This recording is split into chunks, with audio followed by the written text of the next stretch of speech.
An invisible line cuts across China from the vicinity of the Russian border to the mountains of the southwest. To the east lie sprawling cities, agricultural fields, ports, industries, and nearly 94% of the national population. To the west stretches more than half of China's territory, a vast expanse of deserts, high plateaus, glaciers, and mountain ranges where only a tiny fraction of its inhabitants live. This border has no walls, checkpoints, or signs, yet it has withstood revolutions, mass migrations, railways, highways, and decades of state planning. Its enduring presence poses one of the great enigmas of human geography. Why does a power capable of transforming entire landscapes still remain divided by a line drawn on a map almost a century ago? China occupies a territory of approximately 9.6 million square kilometers. Its size might suggest a population distributed across numerous regions, with large urban centers separated by vast rural areas. However, the reality is far more extreme.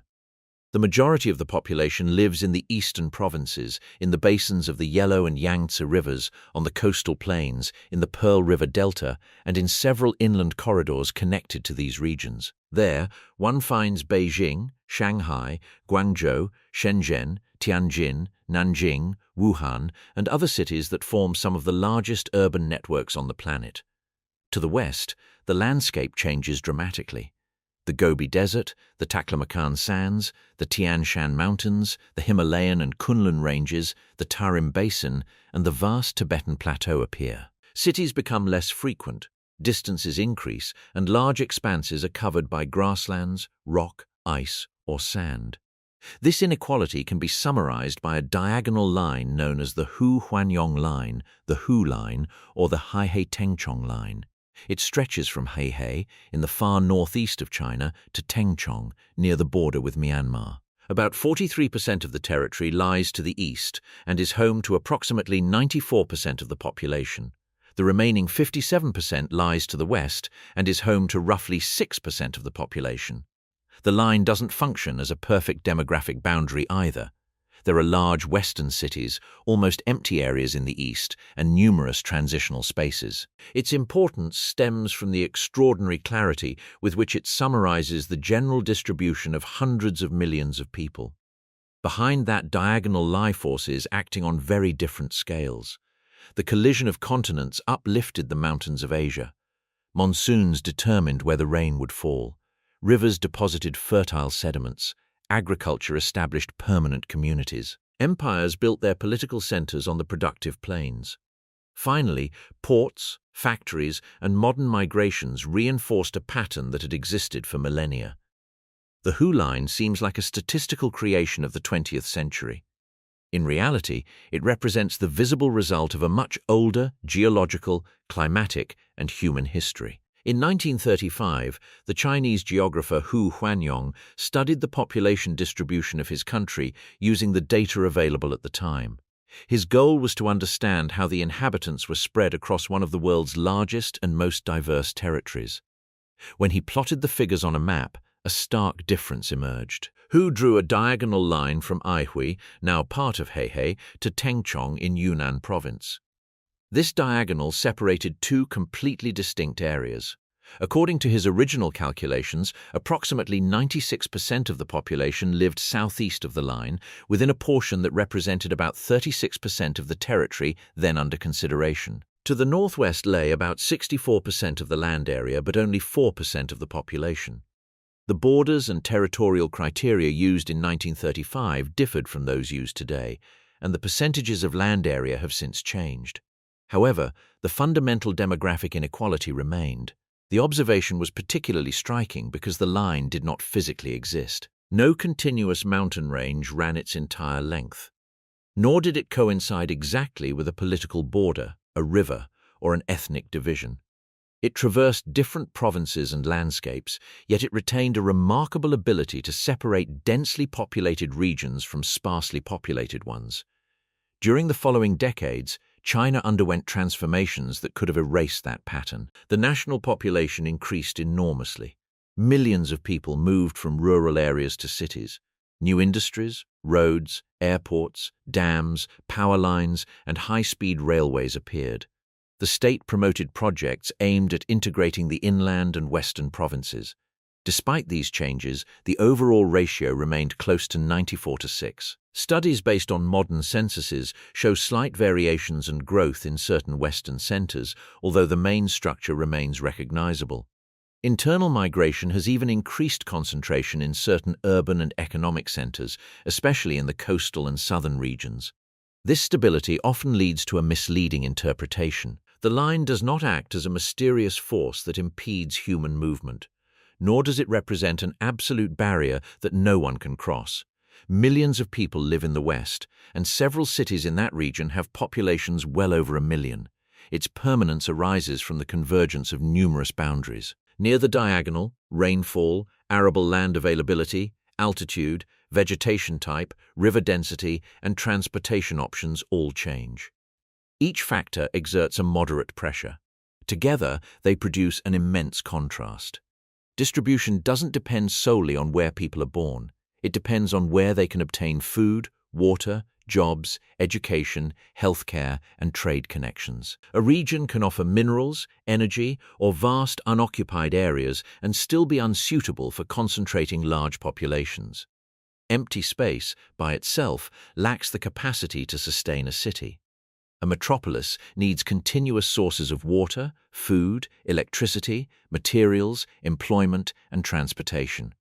It also needs other nearby cities with which to exchange goods, workers, and information. East of the line, many of these conditions appeared together. To the west, they are often separated by hundreds of kilometers of deserts, mountains, or plateaus. Hu Huanyong's discovery made that difference a simple image. A single diagonal line summarized thousands of years of territorial occupation. Its true significance emerged when geographers began to overlay maps of rainfall, topography, agriculture, vegetation, and economic development onto it. The most significant correlation appeared in climate. Eastern and western China receive vastly different amounts of water. Most of the moisture comes from the seas to the east and south of the Asian continent. During the warmer months, monsoon systems carry moist air inland. The rains feed rivers, forests, lakes, farmland, and aquifers. The monsoon's influence diminishes as the air masses move northwest. The distance from the ocean increases, and several mountain ranges alter atmospheric circulation. The air gradually loses some of its moisture. The landscape transitions from the humid, forested areas of the southeast to the agricultural plains of the center, then to the semi-arid steppes, and finally to the deserts of the northwest. One of the reference points used to describe this transition is the 400-millimeter isohyet. An isohyet is a line connecting points that receive a similar amount of annual precipitation. In several regions of China, the approximate 400-millimeter boundary follows a path close to the Hu line. The alignment is far from perfect and changes from year to year. Even so, it serves as a crucial climatic boundary between much of humid or semi-humid China and the semi-arid or arid regions. 400 millimeters of annual rainfall represents barely 40 centimeters of water spread over 12 months. This figure is significant because it approaches one of the thresholds that determine dryland farming and the transition between relatively stable crops and systems dependent on irrigation, grazing, or techniques adapted to scarcity. To the east, the combination of seasonal rainfall, favorable temperatures, and river networks allowed for the development of intensive agriculture. Rice dominated numerous southern regions, while wheat, millet, and other cereals gained greater importance in the north. In the most productive lands, a relatively small area could feed many people. To the west, a significant portion of the rainfall falls below this level. In the Taklamakan Desert, some areas receive minimal amounts of rain. The desert is surrounded by mountains and occupies a large part of the Tarim Basin. Historical populations were concentrated in oases fed by rivers and meltwater. The Gobi Desert exhibits a different kind of aridity. Its landscapes combine gravel, rock, sand, steppe, and extreme temperature variations. Low rainfall limits agriculture and favors mobile livestock farming or settlements separated by vast distances. Water scarcity even determines the capacity of a modern city. Every inhabitant requires water for drinking, cooking, cleaning, and maintaining sanitation systems. Industry consumes additional volumes. Parks, public services, and construction increase demand.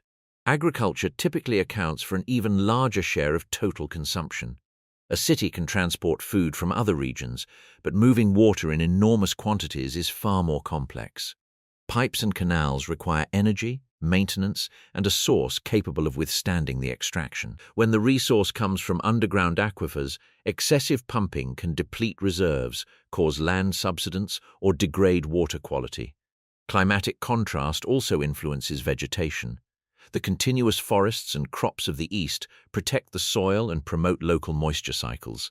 In arid regions, vegetation is sparse, and the wind can carry dust and sand. Dust storms have historically affected northern areas and can travel great distances. Water, however, only explains part of the pattern. Some areas of the west have rivers, lakes, glaciers, and vast ice reserves. The Tibetan Plateau is the source of several of Asia's major river systems. The problem lies in how the water is distributed. A large amount remains frozen, flows through deep valleys, or runs off to regions far removed from the main habitable areas. The existence of a river does not guarantee the presence of a fertile plain around it. In high and rugged terrain, building canals, roads, fields, and cities requires a far greater effort. The same geology that transformed Western China into a water reserve for much of Asia also created one of the most challenging environments for permanent human habitation, the Tibetan Plateau. There begins the second major limit of the Hu Line, the limit of altitude. The Tibetan Plateau occupies a large part of southwestern China and reaches an average altitude of over 4,000 meters. Its formation began when the Indian plate collided with the Eurasian plate, uplifting enormous masses of rock and giving rise to the Himalayas and several interior mountain ranges. This geological process continues today and explains why the region contains some of the highest mountains on the planet. Altitude modifies almost all the factors necessary to sustain large populations. The air contains less oxygen, temperatures are low for much of the year, and the agricultural seasons are short. Frosts can occur even during the relatively warm months, while the soils are usually thin, stony, and poor in organic matter. The reduced atmospheric pressure forces the human body to make physiological adaptations. The inhabitants who have lived for generations on the plateau developed characteristics that facilitate oxygen utilization. For a person from the lowlands, the rapid ascent to high altitudes can cause headaches, fatigue, nausea, and shortness of breath. These conditions limit the growth of densely populated cities. A metropolis needs to transport food, building materials, fuel, and machinery. On a plateau surrounded by mountains, every road requires tunnels, bridges, retaining walls, and systems capable of withstanding landslides, snow, ice, and ground movement. The Qinghai-Tibet Railway demonstrated the extent to which modern engineering can overcome some of these obstacles. The railway line traverses high-altitude regions and areas of permafrost. Its builders had to stabilize the terrain and design special systems to prevent the heat from the structures from melting the permafrost.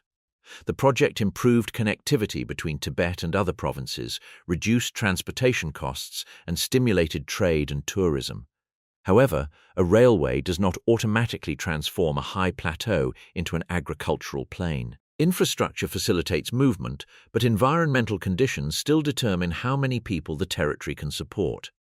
Tibetan agriculture is concentrated mainly in valleys where the altitude is somewhat lower and the climate provides a sufficient growing season. High-altitude barley is one of the most important traditional crops due to its resistance to cold and its ability to mature quickly. Outside these valleys, livestock farming becomes more important. Yaks, sheep, and goats graze on pastures that would be unsuitable for intensive agriculture.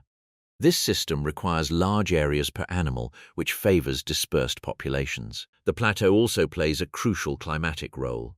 Its vast, elevated surface heats up during the summer and modifies atmospheric circulation, contributing to the functioning of the Asian monsoon. At the same time, the mountain ranges slow down and divert masses of humid air. Winds from the Indian Ocean release much of their moisture on the southern slopes of the Himalayas. As the air passes over the mountains, it descends drier into the interior of the continent. This rain-shadow effect favors the formation of arid regions to the north and west.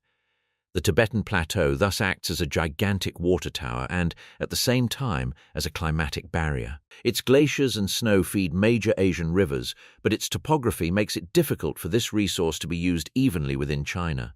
The Yangtze, the Yellow River, the Mekong, the Brahmaputra, the Indus, and other river systems originate in the highlands of Asia. Their waters travel thousands of kilometers before reaching the regions that support large human populations. The population is mainly settled downstream, in valleys and plains, not in the mountains where the rivers originate. This paradox explains a significant part of the Hu Line. The West contains some of the continent's largest natural freshwater reserves, but much of that water remains frozen, is located at enormous altitudes, or flows through terrain unsuitable for agriculture and urbanization. Geography distributes resources unevenly. The source of the water may be almost uninhabitable, while the plains thousands of kilometers away become home to hundreds of millions of people. North of the Tibetan Plateau lies Xinjiang, a region of mountains, inland basins, and deserts that covers roughly 1/6 of China's land area. Its size exceeds that of many countries, yet its population is concentrated in corridors and oases separated by vast uninhabited expanses. In the heart of Xinjiang lies the Tarim Basin, surrounded by the Tian Shan, Kunlun, and Pamir Mountains. Within it stretches the Taklamakan Desert, one of the world's largest sand deserts. The name Taklamakan has inspired numerous translations and legends about a place from which escape is difficult. Its true danger stems from a combination of extreme aridity, shifting dunes, dramatic temperature variations, and vast distances between water sources. Rainfall is very scarce, and some areas can go for extended periods without significant precipitation. The rivers flowing down from the mountains depend primarily on snowmelt. Their channels lose water through evaporation and seepage as they move deeper into the basin. Historical cities grew up around oases located on the edges of the desert. Kashgar, Khotan, Aksu, and other settlements were part of the trade routes that connected China with Central Asia. At these locations, water flowing from the mountains made it possible to cultivate wheat, cotton, fruit, and other crops. The Silk Road never crossed the Taklamakan Desert in a direct line. Caravans circled the desert to the north or south, linking separate oases. Each stage depended on the availability of water, food, and shelter.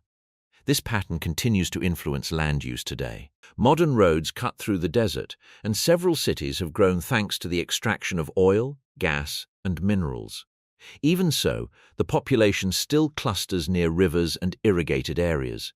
The available space seems immense, but its ecological capacity is limited.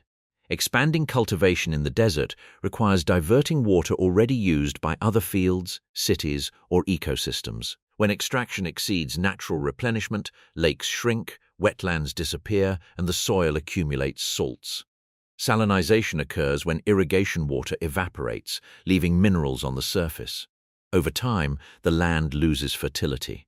The usual solution is to use more water to wash away the salts, further increasing the pressure on water resources. The Gobi Desert stretches northeast of Xinjiang and north of China. Contrary to the popular image of a continuous ocean of dunes, much of this desert consists of gravel, bare rock, and dry steppes.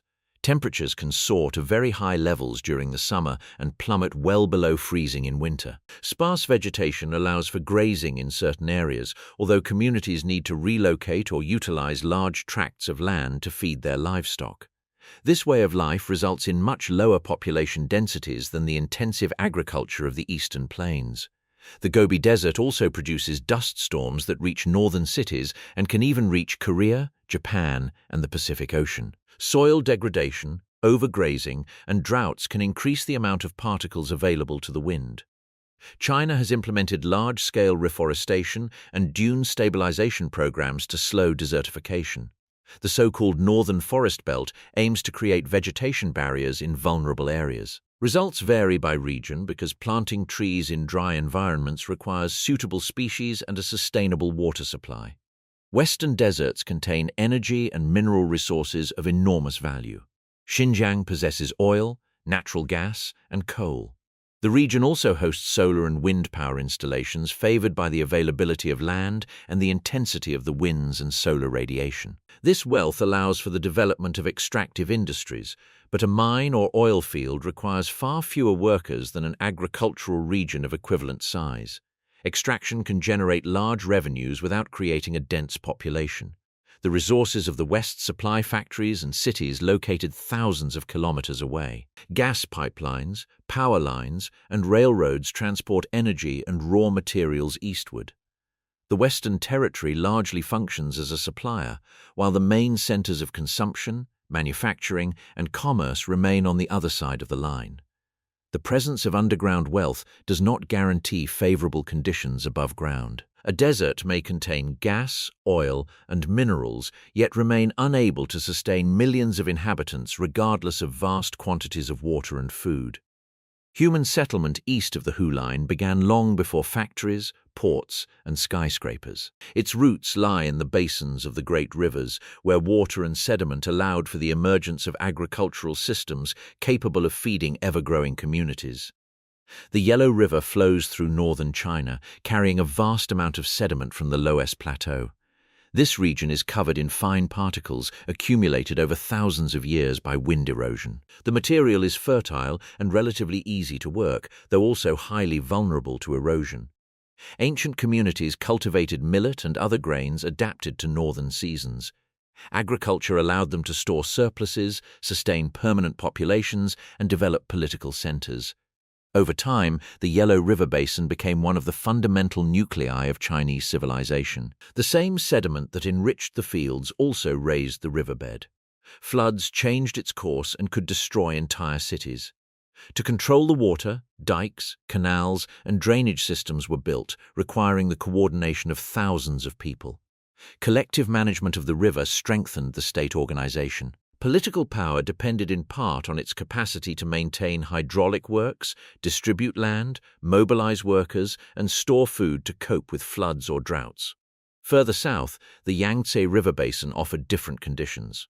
The warm, humid climate favored rice cultivation. In many regions, high yields were possible, and even more than one harvest per year. Rice paddies require precise water management and a great deal of human labor. The fields are leveled, flooded, and connected by canals. This system transforms small areas into extremely productive ones. Intensive agriculture creates a cumulative effect. Abundant production allows more people to be fed. A larger population provides more workers to maintain canals, terraces, and dikes. Agricultural improvements again increase production and attract new inhabitants. The eastern plains also facilitated transportation. Navigable rivers connected grain-producing areas with cities, markets, and administrative centers. For centuries, the Grand Canal linked the Yangtze and Yellow River basins, allowing food to be transported to the northern capitals. Topography played an essential role. Building roads or canals across a floodplain is easier than doing so among high mountains. Eastern cities could communicate with each other through relatively continuous networks, while numerous western settlements remained separated by natural barriers. Population density generated larger markets. Artisans found buyers, merchants could move goods between nearby cities, and governments collected taxes from a concentrated population. Each new activity reinforced the East's advantage. The population was not evenly distributed across the eastern half of the country. The largest concentrations appeared in the northern plains, the Sichuan Basin, the Yangtze River valleys, the coastal deltas, and other fertile areas. The Sichuan Basin is a particularly clear example. It is surrounded by mountains, but its interior features productive soils, a humid climate, and an extensive network of rivers. The Dujiangyan irrigation system, built during the 3rd century BCE, allowed for the control of the Min River's waters without the need for a conventional dam. This system distributed water, reduced flooding, and converted large areas into farmland. Its operation for over 2,000 years demonstrates how engineering can multiply a territory's productive capacity when natural conditions offer usable water, soil, and slopes. Eastern agriculture created such a large population base that subsequent events reinforced an already established pattern. Capital cities, Cultural centers, roads, universities, and trade networks grew up near existing settlements. Cities attract people because they concentrate opportunities. In turn, opportunities concentrate where workers, consumers, and infrastructure already exist. This mechanism transformed the East's initial advantage into a historical force that is difficult to reverse. The Hu Line emerged long after this process. When it was drawn in 1935, it did not create the division. It simply revealed the modern imprint of a territorial organization that had developed over thousands of years. The Hu Huanyong Line encapsulates one of the deepest geographical divisions on the planet. Its persistence for nearly a century demonstrates that population distribution depends on forces far older than administrative boundaries, development policies, or technological advances. To the east, conditions converge to favor human concentration. Rainfall is more abundant, large rivers flow across vast plains, the soils allow for intensive agriculture, and cities form relatively close networks. For thousands of years, these advantages sustained harvests, markets, capital, and transportation systems. Later, ports, factories, and international trade further amplified this advantage. To the west, a different reality prevails. The Tibetan Plateau imposes extreme altitudes, low temperatures, and a short growing season. The Taklamakan and Gobi deserts drastically reduce water availability. Mountain ranges separate watersheds, hinder communication, and raise the cost of any infrastructure. Settlements depend on oases, valleys, and narrow corridors capable of supporting limited populations. Technology has reduced many of these difficulties. Highways cross deserts, railways traverse permafrost, and power lines transport energy from remote regions. However, no project can indefinitely produce water, fertile soil, oxygen, or a favorable climate. Engineering modifies the landscape, but it always operates within physical limits. The stability of the line doesn't arise from some mysterious force. Its apparent precision stems from the overlapping of numerous factors. Near the same diagonal, rainfall, vegetation, altitude, agriculture, river density, and ease of transportation all change. Each boundary is gradual, but together they form a surprisingly clear demographic frontier. 94% of China's population lives in the east because, over thousands of years, the best opportunities for food production, city building, and market access have accumulated there. The west possesses immense resources, extraordinary landscapes, and enormous strategic importance, but its capacity to sustain human concentrations remains far smaller. The Hu Huanyong Line doesn't just divide a country. It also reveals a fundamental truth about civilization. Modern societies can carve through mountains, divert rivers, and build cities in extreme locations, but populations continue to cluster where nature offers water, fertile land, tolerable temperatures, and accessible roads. On a political map, China appears as a single, continuous expanse. On a population map, it becomes two worlds. Between them lies an invisible line that was never built, although it has proven to be stronger than many walls.